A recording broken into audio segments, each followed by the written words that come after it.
balita na ikay mawiwili. Mga nagbabagang kamao, mga So mga par, halos isang buwan na lang nga po mangyayari na ang legendary fight ng ating pambansang kamao Manny Pacquiao kalaban ng Thai kickboxer legend na si Buakaw, nagaganapin sa Thailand sa April 20. Kung saan mga idol, viral ngayon sa social media ang puspusan na ensayo ng Thai legend na tila mga idol seryoso talaga ito sa paparating na laban niya kay Pacman, at mukhang walang balak si Buakaw mga idol makikipaglaro kay Pacman sa ibabaw ng lona at gagawin nito ang lahat para makuha ang WBC legend belt na nakataya sa laban nila ni Boss Manny. Nag-i-expect ang Team Buakaw mga idol na walang masamang gagawin si Pacman sa kanilang bakbakan dahil handa daw ang kanyang panga sa kung ano man ang arsenal na ibibigay ni Boss Manny sa kanilang laban. Bagamat gayon pa man mga idol, madali lamang sabihin na talunin si Pacquiao at kumpiyansa ang kampo ni Buakaw na hindi siya kayang in-knockout ni Pacman dahil matibay ang panga nito. Well, hindi pa natin alam yan mga idol. Nag-i-ensayo din si Pacman ng matindi at ayon sa report galing mismo sa Team Pacquiao, focus din si Pacman na i-perfect ang kanyang uppercut panapat sa matibay na panga ni Buakaw, kaya walang makakapagsabi talaga mga idol na safe si Buakaw na hindi manakaut sa Pinoy legend.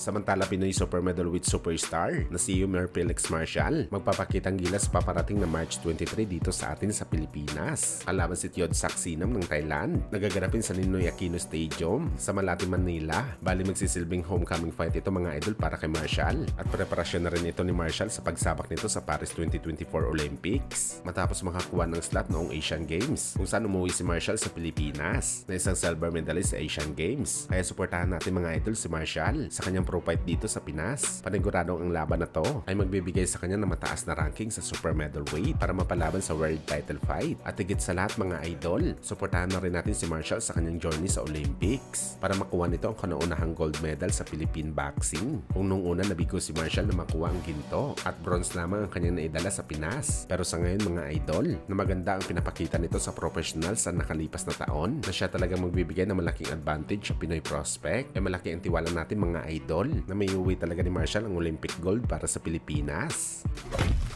Sa kabilang banda naman mga idol, Luis Nery at Sean Gibbons nagsama sa Japan para sa unang press con at announcement ng bakbakan ni Naoya Inoue at Luis Nery nagaganapin sa May 6 sa Tokyo Dome. Sa mga nagtataka mga idol, bakit ang MP Promotion President Sean Gibbons ang kasama ni Luis Nery sa Japan? Si Gibbons po mga idol ang agent ni Luis Nery. Kumbaga siya ang nakikipagtransaksyon sa promoter ni Inoue. Samantala sa nilabas naman po na article ng World Boxing Council, sumabak na po si Luis Nery at Naoya Inoue sa kanilang unang pre-weigh-in kung saan ang Japanese monster bumigat ng 61.2 kilos o 135 pounds, mahigit isang buwan bago ang laban. Si Luis Nery naman mga idol, bumigat ng 134 pounds, medyo mabigat ng konti si Inoue, pero mahigit isang buwan pa naman bago ang laban, kaya easy lang talaga ito kunin para sa dalawang fighter.